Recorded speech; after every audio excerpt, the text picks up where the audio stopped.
there's a lot going on. And I had this thought during meditation. It was a beautiful meditation this morning, Deb. Thank you. Very inspiring. I was inspired in the moment. This month's theme is flow. And the inspiration that came through me in the meditation this morning is that, yeah, I'm going to say it out loud. I have, of late, restricted my flow. And that's not what I choose to teach. I choose to teach that we should all be engaged in the flow of life, right? That there are opportunities that may present themselves for us, and that it is, I think, important, well, for me, you get to decide what's important for you, but it's important for me to take advantage of those opportunities. And I think that there's a tacit thing that's unfolding for me in that I started rehearsals last week for this show that I'm doing at Invisible Theater, and so I'm kind of like expanding back into the world of theater and performing that I used to be involved in. And it's been almost 15 years since I have done a show, like a rehearsal process and the run of a show. So it's like, oh, it feels really good. So to be in the flow is to be in the infinite experience of life. And the inspiration for me is to take more advantage of experiences in life. It's real easy. Let me tell you, it's real easy to get caught up in running. And if you don't think church is a business, I just want you to know it's a business. But, I get to run the business of church. And it's a daily thing. I'm in here every single day, pretty much in my office, doing something or other. And I started thinking I need to have more opportunities for more experiences in my life. And so that's what I'm really taking to heart, and that's what was really inspired in me this morning. So thank you for that, Deb. So here's the thing about flow. Flow is not about forcing life, right? It's about partnering with it. It's about partnering with the infinite, the presence, which we talked about at some length in January, really understanding that we are, each and every one of us, part of this flow of life itself. That's what flow is. And this song, thank you for the song, God Only Knows. The song itself points to a love that isn't earned, because a love that you think needs to be earned is not living in the flow, because we might be forcing something in our lives to try to be worthy of love. We don't need to find ourselves trying to make ourselves worthy of love. We are worthy of love because we exist. And so the song points to a love that is simply realized. It's simply realized. Are you willing to realize yourself as love here today and evermore? Okay, I guess not.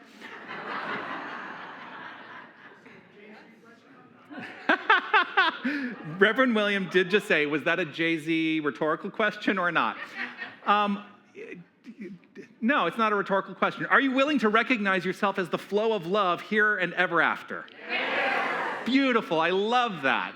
Because we are the realization of God's love. That is who and what we are. Every fiber of our being is God's love in action, in expression. I love that. I mean, if there's a love like that, what would it mean? And there is a love like that, right? But sometimes we forget. So if there is a love like that, what would it mean to stop resisting the current of it in our lives? Oh, I used to be real good at resisting that current. Less so now, but I'm open to more because the current, the flow, is infinite. Flow is spiritual cooperation.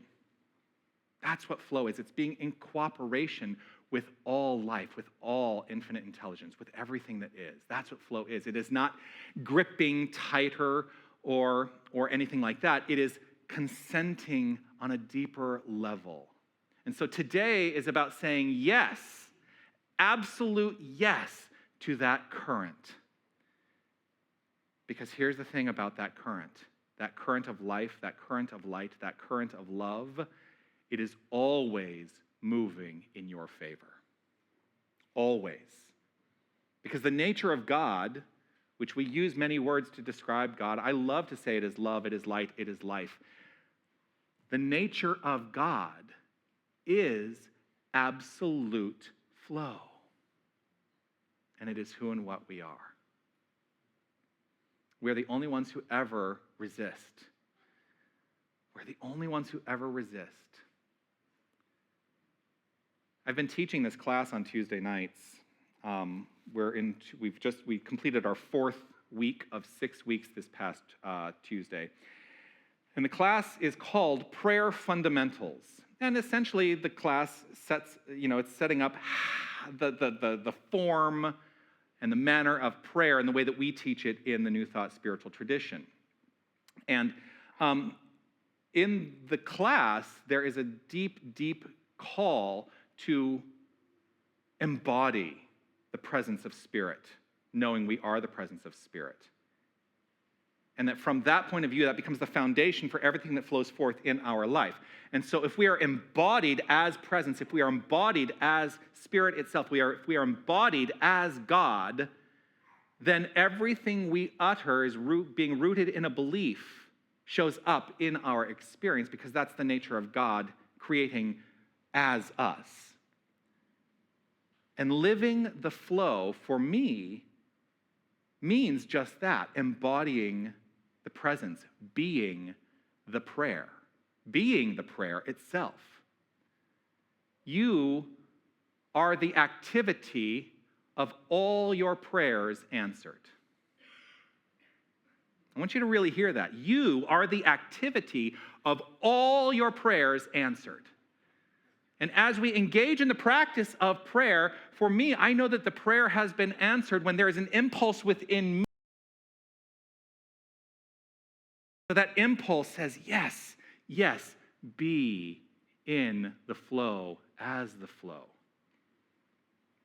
Now, we may have grown up with a tradition that has taught that the answer to the prayer is derived from elsewhere. Or that is, if we pray now, the outcome is going to arrive later. That is delivered from above, right? It's not. It's not. You are the answer to your prayer. No one likes to hear that necessarily. Scary. It's scary, Mary says, right? Isn't it scary? It's like, if I'm the answer to the prayer, then what the heck am I doing? Well, it's a call. It's a call within each and every one of us. It is a call to a greater responsibility, which is how I utilize the word responsibility. I don't like the word blame, and oftentimes we equate the word responsibility with blame, because if I'm being responsible for my life, sometimes I might think back and go, oh, I'm responsible for all that stuff that has happened. Oh my gosh. And the answer, as William just said, is yes. But it's not about getting stuck in the past stuff any longer. It's about recognizing, yes, that is what I created, but you know what? I am empowered in this moment as the infinite power and presence of God to do something else, to be something else, to love in another way, to show up differently, because I am not relegated to my past experiences. I am the infinite creator as me, showing up here, moving forward. And so, yes, I am response-able. Irrespective of what happened then, I have the capacity to step forth into something entirely new. And you know why I know I have the capacity to show up as something and to be as something entirely new? Is because the nature of the divine is infinite. And so there is infinite potential and possibility for how I will choose to move forward. How about you?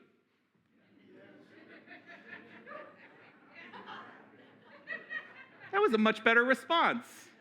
You're like, yes. Well, actually, it was more like a yes. But yes, yes. There we go.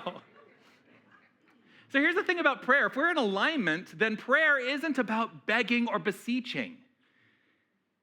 It's about alignment. It is about knowing the truth of our being to such a degree that we become willing to be the answer to the prayer. Prayer doesn't make God willing. It makes us available. I'm hearing that. I feel like I should say that again. Prayer does not make God willing. It makes us available. Available to what? Available to be the presence. Here are some examples of how that can unfold. If you have prayed for peace, and we prayed for peace this morning, right? I did that modified version of the prayer of St. Francis, which if you're not familiar with the original, that begins, Lord, make me an instrument of your peace. We are instruments of peace by our willingness and desire to be instruments of peace. So if we have prayed for peace, the answer may show up, ready, as the courage to set a boundary in our lives. That is an inner impulse that invites us into something new by saying, my boundary is anything that is unlike peace. If you have prayed for guidance, anyone ever pray for guidance? Okay, I think there are no more rhetorical questions today. Anyone ever pray for guidance? I've prayed for guidance, right? I've prayed for guidance many times in my life. So the answer to that may show up as an unexpected conversation. I was about to say at Starbucks, but I don't go to Starbucks anymore, so, wherever I choose to go. Actually, at the Costco gas line, like waiting to fill up my car at Costco. And I always see the people, at the gas tanks, and I always say hello, and sometimes I get a response, but most of the time I get weird looks. But there have been times when an unexpected conversation has arisen, and I realize subsequently that it was the answer to the prayer for guidance. It may show up as, oh, I've been drawn to read a book, and I find the answer within the book. A sudden clarity, a nudge. If you know my acronym for nudge, never underestimate divine guidance emerging. I find that nudge within me a lot. And I've had to work on that, to let go of this idea that I should be resistant to it. I don't need to be resistant to the nudge. I used to be. If you pray for love, the answer may be you showing up as love in motion. The answer to our prayers, if we are truly in the flow, are always something that we become, because we are in a constant state of becoming. Moment by moment, we are living the becoming aspect of divinity itself. In this state of becoming, you can move beyond the experience of mere survival. I think one of the promises that came up for me when I first was introduced to the New Thought spiritual philosophy is that I could do something about my life. It was a time in my life. The philosophy, I came into the philosophy at a particularly fraught time in my life. And again, without even realizing it, the guidance in the answer to the prayer that I didn't even realize I was praying was to be invited to show up at a Sunday for a completely different purpose, but realizing in the experience when I finally went that this was what I was seeking. But at the time, I was living in survival mode to a degree. Just getting by, white-knuckling it through life. And as the answer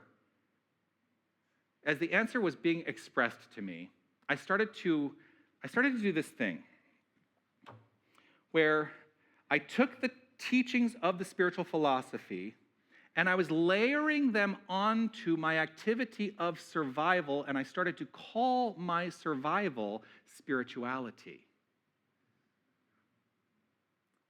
And there came a time as I developed within this philosophy that I realized that's what I was doing, and I had to let it go.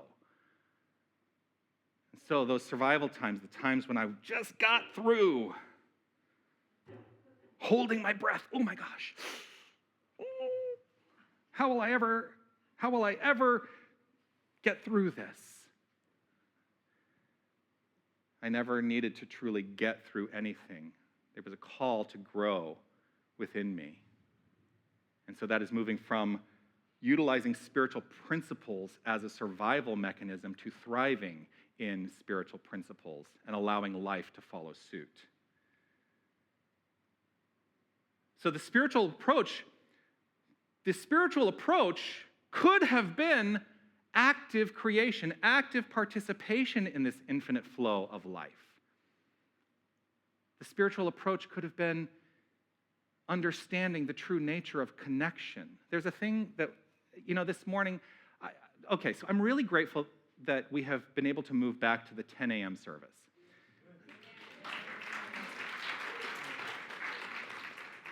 And I realized when we moved back to this particular time frame that one of the things I was missing when we had the 9:15 service is I would prepare myself, we would come in, we would have rehearsal. Rehearsal would end, and we would start the service 15 minutes later. And I had less time to go and be connected, to be in connection. I love saying hello to the kids program every single morning. They'll tell you I come in there every single Sunday, and I say hello to the kids because I think that's really important that, there's a presence in there that's not, that is spiritual leadership as well. Dee is a beautiful spiritual leader for our youth program. But I really desire to go in and say hello to the kids. And I'm very grateful that I have the opportunity to do that. I would go in and say hello to everyone who's working in the bookstore. And I would, basically come in here at about 2 minutes before the service would start and, try to say hello to as many people coming in through the doors as I could. I have a great deal more time to do that now with the later service. And so I feel like we're getting to connect more. That's living in the flow. The spiritual approach can be giving and receiving, because that's the nature of flow, to be in infinite circulation, never stopping or putting a kink in the hose of creation. The spiritual approach could truly be acknowledging and allowing the greater sensation of expansion beyond what I think I know. And that's why I think that it really resonated with me this morning that I am seeking more diverse experiences in my life.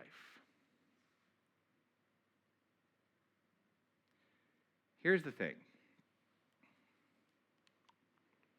That is a way that we can move from survival into profound spiritual practice. But I also want to acknowledge this, because this is what was true for me. Survival is real.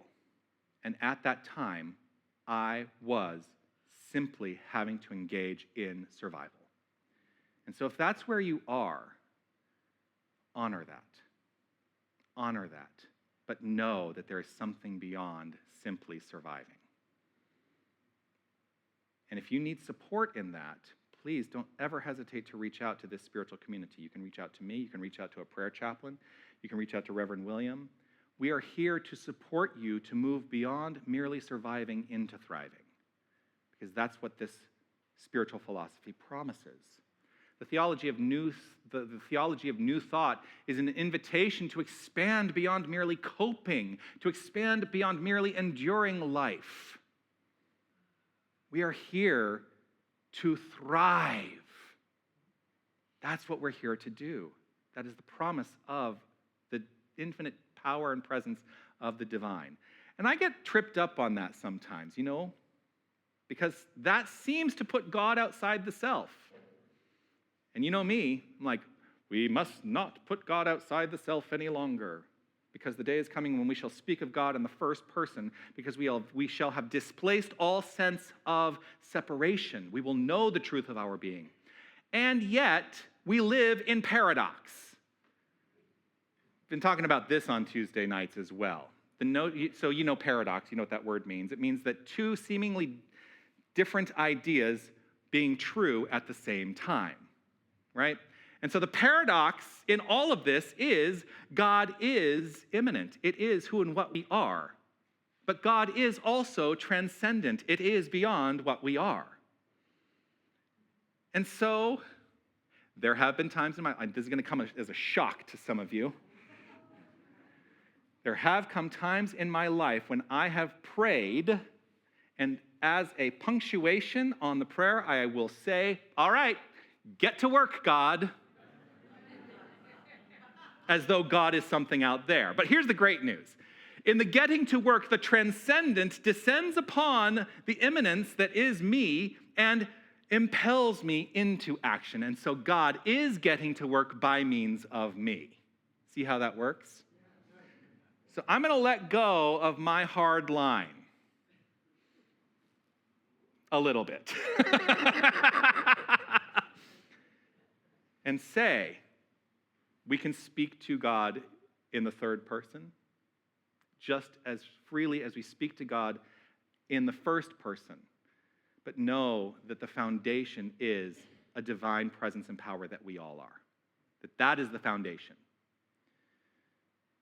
So what if this thing, I don't know why, like the glasses come on and off a lot today. I'm just going to leave them on.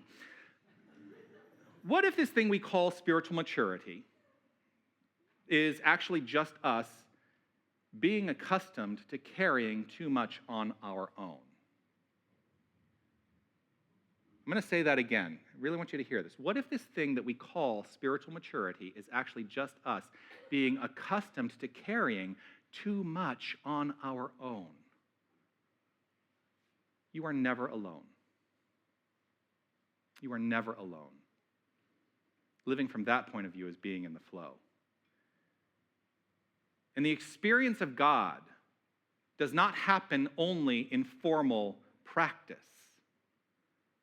It's pretty easy, I've said this a few times in this room, for me it's pretty easy to feel the experience of God in this room. As we collectively come here, we create a mental, conscious atmosphere of agreement on some level. It's easy to feel the foundation of divinity in this room. But the experience of God doesn't just happen in this room. The experience of God happens through art. It happens through nature. It happens through community beyond these walls. It happens in all manner of expression. And if we live from that point of view, that every experience that we have infinitely is the experience of God, it will transform our life from merely surviving into thriving. So formal practice can be beautiful, but there are myriad doors that can be opened into the experience and expression of God. So I think it's time to redefine sanctuary. Beautiful sanctuary. But I think that our sanctuary is the universe. And to expand beyond what we think sanctuary is. The sanctuary of art is the beauty that literally cracks us open into greater sensations of belief and feeling. Sanctuary, as expressed through and as nature, is the moment we remember belonging to something that is vast, that is transcendent. And the sanctuary of community is the capacity to be seen without having to perform. I think about last week.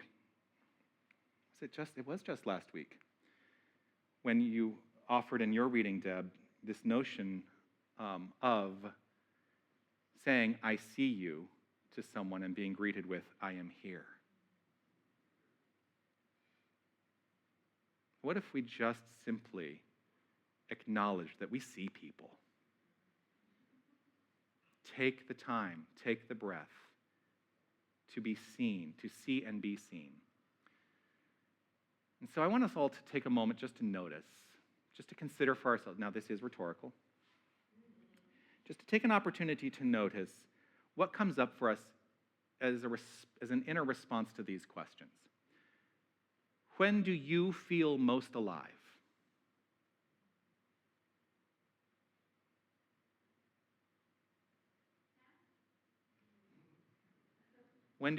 Where, now this is another question, where is it that you feel perhaps that you have lost time in a way that nourished you?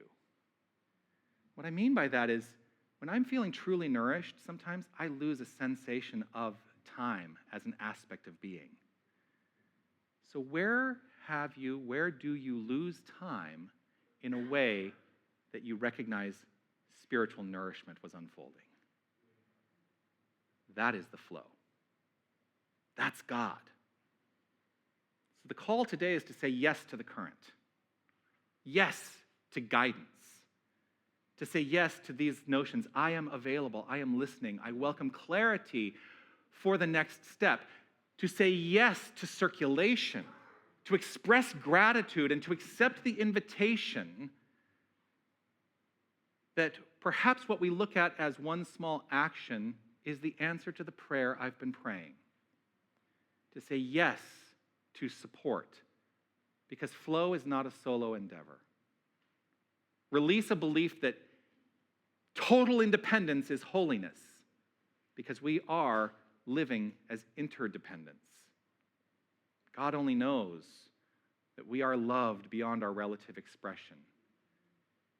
So say yes to that current and be the flow. Peace and blessings. You are magnificent.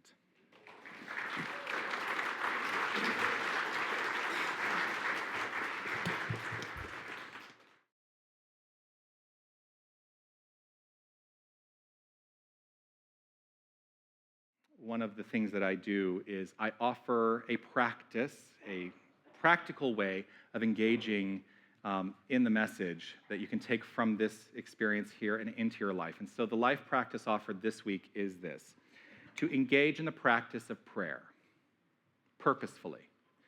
But in this, pray, pause, accept what is present, and consider the next true step. Take your time to really acknowledge that impulse into action. And then take one small action that embodies that answer to the prayer. So that is what I offer as a practice that you can take into this week and into your life. Are you spiritual but not religious? Do you believe in unconditional love? Are you ready to create the life you know you deserve? Are you looking for an inclusive spiritual community? Do you want to discover how magnificent you really are? If you're looking for a spiritual path that's all about love, freedom of choice, and compassion, we can't wait to meet you. Unity of Tucson, Sundays at 9:15 a.m. Need a moment of peace or inspiration? Call the Unity of Tucson prayer line for a comforting, uplifting prayer, available 24/7. Each month, we offer a new affirmative prayer to support you on your prayer journey. Call today and let the power of prayer uplift your spirit.